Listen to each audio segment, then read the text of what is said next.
उज्जैन वंश के लोग बुद्धिमान, वीर और युद्ध कला में निपुण थे। उज्जैनी टोपी इनकी शान हुआ करती थी। आज भी उज्जैन राजपूत शानो शौकत की जिंदगी जीना ही पसंद करते हैं। लोकसभा में एक मंत्री ने जमींदारों पर व्यंग करते हुए बोला था कि गुढ़ी जल गई पर ऐठन नहीं गया। इसका जवाब देते हुए महाराजा कमल बहादुर सिंह ने उस मंत्री को 5 जूते मारते हुए बोला था, जमींदारी चली गई पर जमींदार अभी जिंदा है। राम राम भाइयों, आज हम बात करेंगे राजपूतों के 36 कुलों में से एक परमार वंश की एक शाखा उज्जैन वंश के बारे में। तो आइए आपको ले चलते हैं अग्नि से परमार और परमार से उज्जैन वंश तक के सफर पर। थोड़ी देर ही सही पर दुरुस्त पहुंचेंगे, इतना तो अपने पूर्वजों की कृति को जानने के लिए बनता है। उज्जैन अग्निवंशी राजपूत हैं। इनका गोत्र सावर्णीय, कुल देवी कालरात्रि, वेद ऋग्वेद, इष्ट देव सूर्य हैं। तलवार रण तरे, ढाल हरिहर, निशान केसरी, ध्वज पीला रंग, गाय कोवली, वृक्ष कदम, नदी सफरा यानी छिपरा है, पाघ पचरंगी, पक्षी मयूर और प्रमुख गद्दी धार नगरी है। अगर आप राजपूत हैं तो कमेंट में जय राजपूताना और अपने जिले का नाम जरूर लिखें ताकि समझ में आए कि मेरे भाई देश के किस किस हिस्से में निवास करते हैं। वो आते हैं अपने विषय पर। अग्निकुंड मत मुहलोत नैणसी या चंद्र बरदाई की किताब पृथ्वीराज रासों के अनुसार वशिष्ठ मुनि ने आबू पर्वत पर यज्ञ कर 4 योद्धा उत्पन्न किए, जिनके नाम है चौहान, चालुक्य, परमार और प्रतिहार। डूंगरपुर बांसवाड़ा राजस्थान के परमार चामुंडा द्वारा महादेव मंदिर में लगे शिलालेख के अनुसार महर्षि विश्वामित्र वशिष्ठ मुनि की गाय नंदिनी को छल से हर ले गए थे। तब वशिष्ठ मुनि ने अग्नि में आहुति दी, जिससे एक वीर योद्धा उत्पन्न हुआ जिसका नाम धूमराज था। धूम का संबंध धुआं से है, यानी धुएं से निकलने वाला राजा। धूमराज की वीरता और पराक्रम के कारण इन्हें परमार के नाम से भी जाना जाता है। परमार का अर्थ है पर यानी पराया और मार यानी मारने वाला, यानी पराये या कहें शत्रु को मारने वाला। परमार राष्ट्रकूटों के सामंत थे।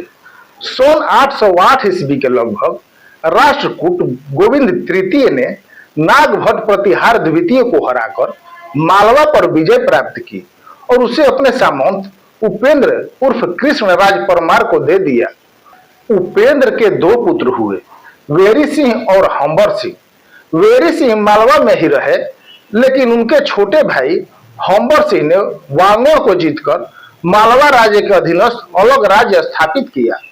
मालवा के परमार मुंज ने अपने राज्य का विस्तार झालावाड़ राज्य, मेवाड़ राज्य, नाडोल व किराडू तक किया। मुंज ने आबू जीतकर अपने पुत्रों अरण्यराज व चंदन को क्रमशः आबू व जाबालीपुर का शासन दिया। उसने अपने भतीजे दुसाल को भी भीनमाल का शासन सौंप दिया था। इस प्रकार आबू और उसके आसपास के सिरोही, पालनपुर, मारवाड़ और दांता राज्यों के कई भागों पर इनका अधिकार था। इनकी राजधानी चंद्रावती थी, जो आबू रोड रेलवे स्टेशन से लगभग 4 मील दक्षिण में है। कहते हैं कि आबू पर्वत का अचलगढ़ का किला और चंद्रावती नगरी इन्हीं लोगों की बसाई हुई है। इनके मूल पुरुष धूमराज के वंश में आबू के प्रथम राजा सिंधुराज सन 1000 के लगभग हुए। सिंधुराज से 5वें वंशधर धरणी बराह हुए। धरणी बराह ने अपने राज्य को 9 भागों में बांट दिया, इसलिए इस राज्य को 9 कोटि मारवाड़ नाम दिया गया। इनके बाद इनके कुल में धंधुक राजा हुए, जिन्होंने देलवाड़ा में जैन मंदिर का निर्माण कराया, जिसे आदिनाथ मंदिर के नाम से जाना जाता है। जेम्स टूल्ड के अनुसार यह मंदिर ताजमहल के बाद दूसरी सबसे खूबसूरत इमारत है। इस वंश में धारावर्ष शक्तिशाली राजा हुए। इन्होंने अपने पराक्रम से 3 तुर्क शासकों मुहम्मद गोरी, कुतुबुद्दीन ऐबक और इल्तुतमिश को बुरी तरह से हराया। इसलिए अचलगढ़ के किले में एक मूर्ति में धारावर्ष को एक तीर से 3 भैंसों को छेदते हुए दिखाया गया है। ये 3 भैंसे मोहम्मद गोरी, कुतुबुद्दीन ऐबक और इल्तुतमिश हैं। आबू पर इन परमारों का राज सन 1368 के आसपास तक रहा। इनकी एक शाखा ने मौर्यों से मालवा प्रांत छीनकर उज्जैन नगरी को अपनी राजधानी बनाया। इस वंश के 8वें राजा सिंधु राज तक परमारों की राजधानी उज्जैन में रहे। इनके बाद इस वंश में राजा भोज राजा हुए। राजा भोज ने लगभग 1010 से 1055 ईस्वी तक राज किया। राजा भोज ने भोजपाल नामक शहर बसाया, जिसे आज हम भोपाल के नाम से जानते हैं। राजा भोज संस्कृत के विद्वान और कवि थे। भोज ने सरस्वती कंठ भरण, चंपू रामायण, युक्ति कल्पतरु इत्यादि 84 ग्रंथों की रचना की। राजा भोज ने धार को अपनी राजधानी बनाया तथा विश्व प्रसिद्ध भोजपुर मंदिर, उज्जैन में महाकालेश्वर मंदिर, धार की भोजशाला और भोपाल के विशाल तालाब का निर्माण किया। राजा भोज के शासनकाल के दौरान धार पूरे भारतवर्ष में संस्कृति और शिक्षा के केंद्र के रूप में विख्यात था। इनके बारे में एक पंक्ति बोली जाती है, जहां पवार तह धार, धार जहां पवार, धार बिन पवार नहीं, नहीं पवार बिन धार। सन 1305 ईस्वी में अलाउद्दीन खिलजी ने धार पर आक्रमण किया। दोनों तरफ से भयंकर युद्ध हुए, परंतु इस युद्ध ने राजा भोज के वंशज राजा देवराज की हार हुई। सन 1305 ईस्वी में अलाउद्दीन खिलजी ने धार पर आक्रमण किया। दोनों तरफ से भयंकर युद्ध हुए, परंतु इस युद्ध में राजा भोज के वंशज राजा देवराज की हार हुई और खिलजी विजयी हुआ। हालांकि 1730 में राजा आनंद राज पवार ने गुजरात से आकर धार पर आक्रमण किया और इसे पुनः वापस लिया और 1742 में धार को दोबारा राजधानी बनाया। हम चलते हैं राजा देवराज की ओर, क्योंकि हमें उज्जैन वंश की तरफ चलना है। खिलजी से हार के बाद राजा देवराज किकट क्षेत्र में आ गए। बिहार के शाहाबाद से लेकर औरंगाबाद, जहानाबाद होते हुए झारखंड के गढ़वा, पलामू तक के भूभाग को उस वक्त किकट क्षेत्र के नाम से जाना जाता था। किकट क्षेत्र में उस वक्त चेरो राजा मुकुंद का साम्राज्य था।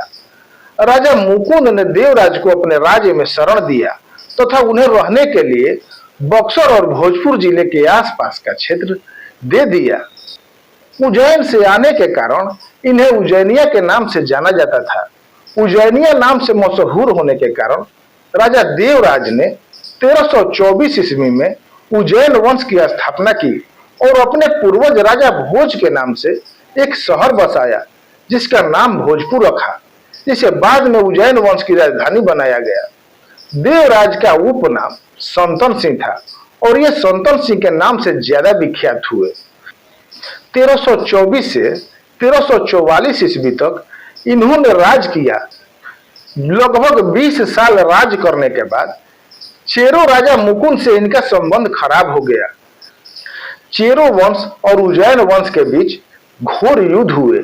इस युद्ध में राजा देवराज उर्फ संतन सिंह वीरगति को प्राप्त हुए। इस वंश में ओंकार देव प्रतापी राजा हुए। इन्होंने बेहटा को अपनी राजधानी बनाया। राजा देवराज के मरणोपरांत चेरो वंश और उज्जैन वंश के बीच हमेशा तनाव रहा तथा दोनों वंश के लोग आपस में लड़ते रहे। 14वीं शताब्दी के दौरान राजा हुंकार सिंह और चेरो वंश के बीच घोर युद्ध हुए, जिसमें चेरो वंश के लगभग 20,000 सैनिक मारे गए। लगभग 100 साल बाद उज्जैन वंश ने चेरो वंश को बिहार के क्षेत्र से बाहर का रास्ता दिखाकर राजा देवराज की मृत्यु का बदला पूरा कर लिया। इस युद्ध का परिणाम ये हुआ कि चेरो वंश के लोग झारखंड के गढ़वा तथा पलामू के आसपास के क्षेत्र में सिमट कर रह गए।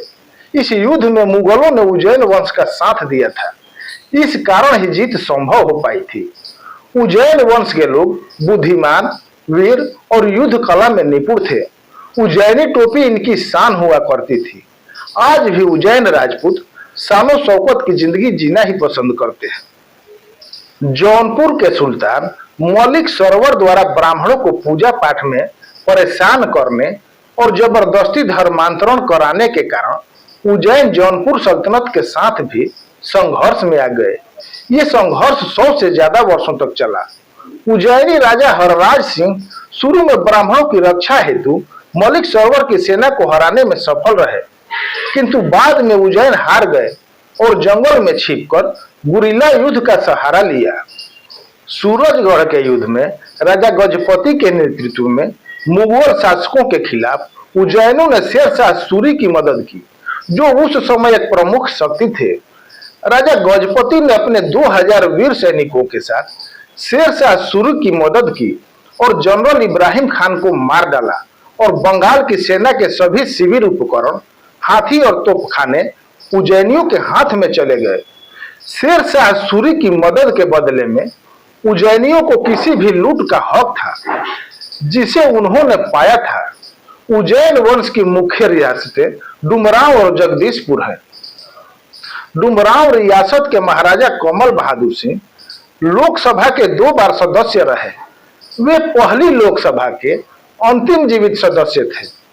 5 जनवरी 2005 को इनकी मृत्यु के उपरांत इनके पुत्र चंद्र विजय प्रताप सिंह फिलहाल डुमरांव रियासत के महाराज हैं। ऐसा कहा जाता है कि जमींदारी खत्म होने के बाद लोकसभा में एक मंत्री ने जमींदारों पर व्यंग करते हुए बोला था कि गुढ़ी जल गई पर ऐंठन नहीं गया। इसका जवाब देते हुए महाराजा कमल बहादुर सिंह ने उस मंत्री को 5 जूते मारते हुए बोला था, जमींदारी चली गई पर जमींदार अभी जिंदा है।